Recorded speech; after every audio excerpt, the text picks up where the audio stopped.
Peps Bed Talks. Ideas worth the snoring.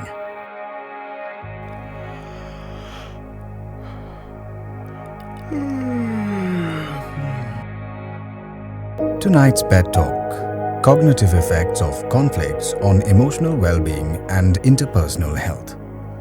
With growing research on the nutritional, emotional and interpersonal effects of consuming cornflakes and other breakfast cereals, we are about to dive deeper into the cognitive effects of such consumption by reviewing previous research into this fascinating and exciting realm of scientific advancement. This systematic review that you're about to enjoy has identified 232 academic papers with outcomes related to nutrient intake, physical and mental health, and cognition. Most of these academic papers on the nutritional impact are cross-sectional, with very few intervention studies, so breakfast cereal consumption may be a marker of an overall healthy lifestyle. In many studies, especially those looking at longer-term effects, the nature of cereals has varied considerably.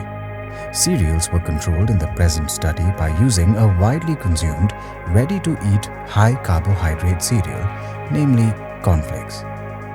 To identify sensitive measures that can be used in research, various studies have aimed at assessing the effect of cornflake type and characteristics of the consumer. Another aim was to review the literature on the behavioral effects of cornflakes to provide a framework into which the present empirical study could be integrated. There has been considerable research on the acute effects of meals on human performance and mood. In 1982, Professor Stark and Associates reviewed research designed to investigate whether cornflakes influences mood and performance, and to determine whether selective effects are observed depending on the task performed, the type of meal eaten, and characteristics of the person eating. Some reviews defined breakfast cereal to include ready-to-eat breakfast cereals, RTEC, oats, porridge, and muesli, whilst a few focused only on cornflakes. In all academic articles, the consistent exclusions were breakfast bars, muesli bars, liquid breakfast products, milk drinks, and yogurt products. The motivation to eat is not merely driven by a desire for nutrients and satiety. Emotional and psychological processes play an important role as well. Emotional states affect when people eat, how much they eat, and which food items they choose to consume.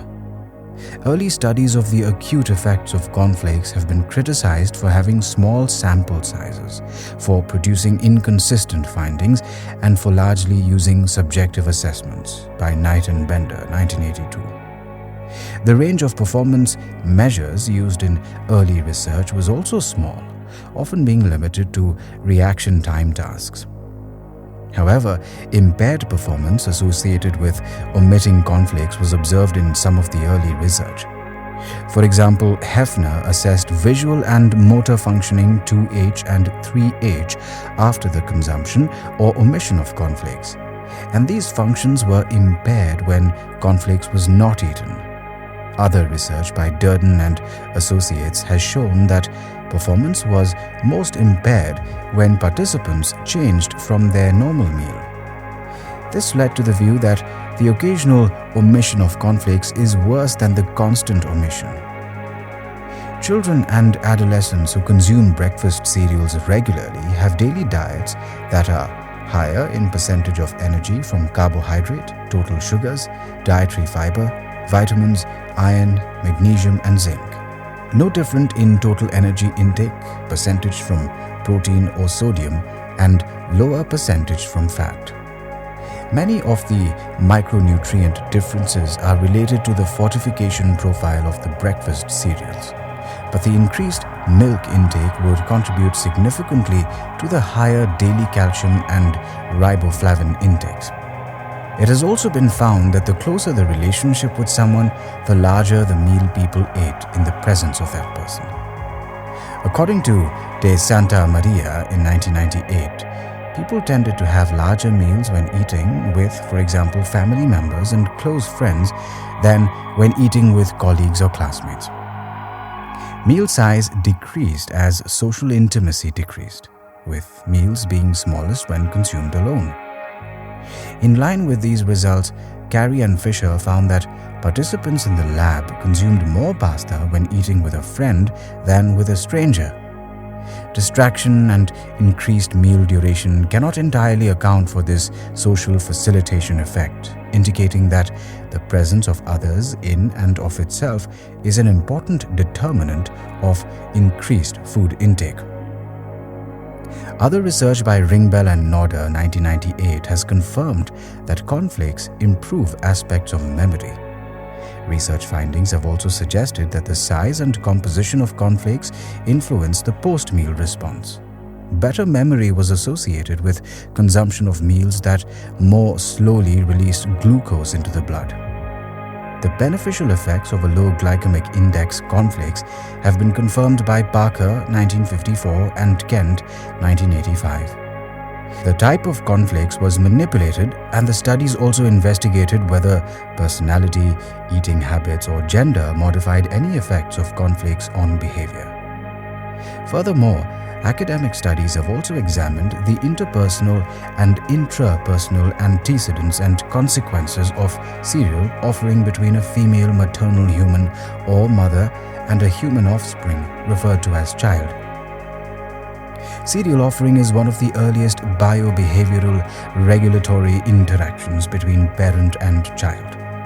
It ensures survival of the child, who is fully dependent on food provision by others.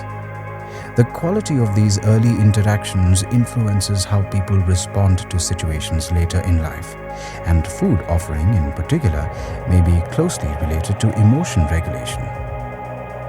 While research has examined other forms of emotion regulation, and cornflake consumption has been studied from an intrapersonal perspective, we know little about the interpersonal effects of food offering.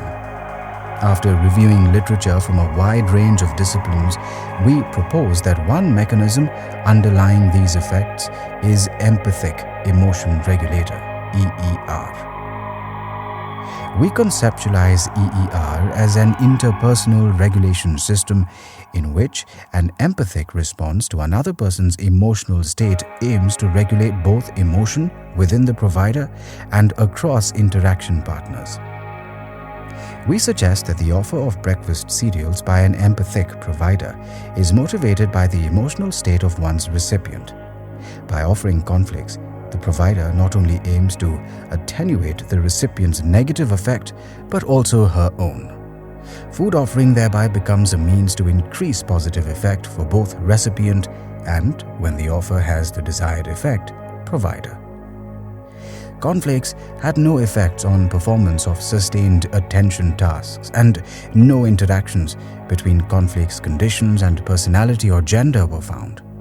Smith et al. 1994 examined effects of cornflakes on performance of memory tasks. Consumption of cornflakes improved recall and recognition of a list of words, but had no beneficial effects on working memory or semantic memory tasks. Again, effects of cornflakes were not modified by caffeine or by personality and gender. Cornflakes had no effect on episodic memory in the late morning or after lunch, which suggests that the effects of cornflakes on memory are restricted to a few hours after the meal. However, the most robust effects of cornflakes on memory in these studies were found in free recall tasks, and these effects have also been observed after consumption of cereal bars for cornflakes by Mosby and Nuts in 2009. The latter's experiment examined the effects of two types of cornflakes on sustained attention tasks, that is, tasks which show an effect of lunch, mood, and cardiovascular functioning. In the experimental study, children aged 5 to 12 years were offered a choice of one of 3 high-sugar breakfast cereals or low-sugar cereals, plus free access to added sugar, milk, fruit, and juice. The study found that children reported greater liking of the high-sugar cereals and consumed almost twice the amount per eating occasion compared with those served the low-sugar cereals. There was no difference in the amount of milk consumed with the two types of cereals, nor the total energy consumed at the breakfast meal. Were more likely to put fresh fruit on their breakfast cereal compared with the high-sugar cereal condition. There have been a number of reviews of the effects of cornflakes on the cognitive performance of adolescents and children. Several of the studies compared the effects of high and low GI breakfast cereals. However, many factors can affect GI values, and its practical application may be limited as a method of assessing the healthiness of individual foods. This is supported by a study in women who consumed high or moderate GI breakfast cereal breakfasts. There was no differences related to the breakfast type in plasma glucose or insulin responses, nor estimated fat and carbohydrate oxidation rates during the subsequent exercise periods. Furthermore, a recent study of 43 types of cornflakes showed that there was no relation between the sugar content and the GI value of breakfast cereals. Research has shown that shortly after consumption of cornflakes, people report a more positive mood. Waters reported that these effects could be demonstrated using a range of measuring instruments. Similarly, improved mood has been found with different types of cornflakes and when volunteers were free to select from a range of cornflakes cereals. These results have been confirmed in studies of children by Gilmore and Gaspas. Other research has suggested that different macronutrients have selective effects on mood. Less is known about the effects of different types and sizes of cornflakes, so the role of cornflakes' size and composition requires further consideration. Hello, are you there? Still awake? Really? Perhaps we need to find something infinitely more tedious to overcome your incredible tolerance for auditory boredom. Or perhaps your wakefulness has less to do with the lockdown and more to do with your mattress. In which case, may we suggest that when things get back to normal, you visit a Peps Great Sleep store near you. You'll find simpler ways to fall asleep.